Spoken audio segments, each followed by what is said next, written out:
Comments on 60 Minutes by former Pentagon and intelligence official Lou Elizondo put the global spotlight on the government's look into unidentified aerial phenomena, or UAPs.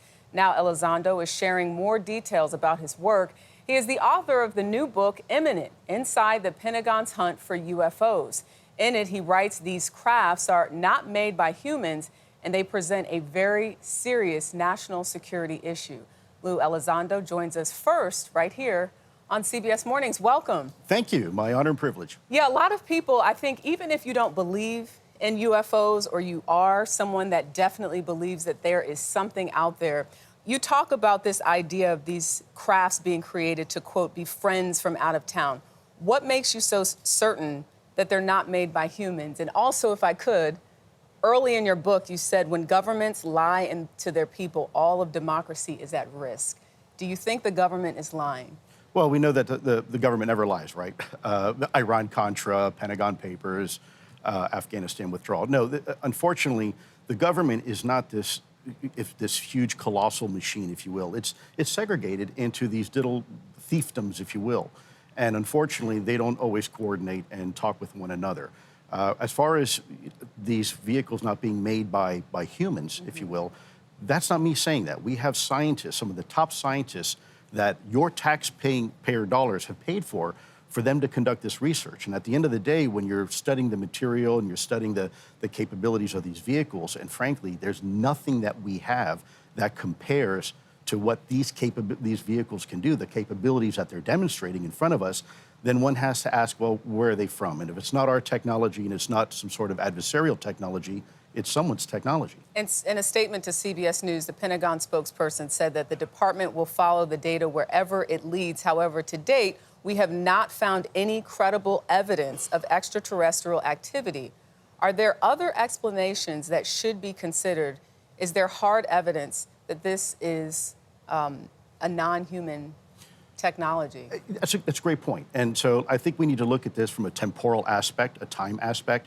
I think if you were to look at it now and say, well, there's no evidence these things are, if you will, not human.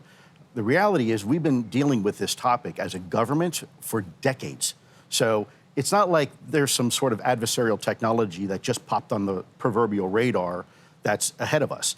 This is something we've been dealing with as a nation for 60 years. So let's put that into perspective. This would be like going into King Tut's tomb for the very first time and finding a fully assembled 747 inside the tomb. It doesn't make sense, right? From a time perspective, we're talking the 1950s, the late 1940s, where this technology has been demonstrated over controlled U.S. airspace, over some of our most sensitive military installations. And by the way, there's official U.S. documentation that substantiates this. You know what, Lou? I really enjoyed your book. I thought it was really eye-opening about the secrets that people keep. You make a point of saying you believe secrets have an expiration date. And it seems you and your family really went through hell as part of your job, both physically and mentally.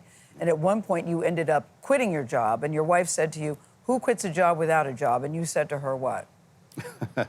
Well, I said to her a lot of things, I'm sure. At the end of the day, I made the decision to leave my job and pursue this topic because it was the right thing to do. And I don't think my family would have respected me if I didn't. You said a man who can't live with himself. That's a line that stood out to me. But why do they want to keep this a secret? And what do you mean that secrets have expiration dates in less than 90 seconds? Sure, less than 90 seconds. Well, secrets are made to protect two things, sources and methods. They're not designed to stop, if you will, the American people from learning the truth about embarrassing things or trying to hide things. This is a topic where I believe America can handle the truth. And I think America deserves to know the truth about this topic, about your taxpayer money that's been spent over the decades to try to figure out just what the heck is going on. Look, you have former directors of national intelligence, former directors of CIA, and even former presidents all coming out saying, yeah, this is a valid and real topic and a national security issue. Yeah, and I think there's so much information in that book we so appreciate and wish we had more time, Lou. Lou Elizondo, thank you for coming in. Imminent goes on sale tomorrow wherever you buy your books.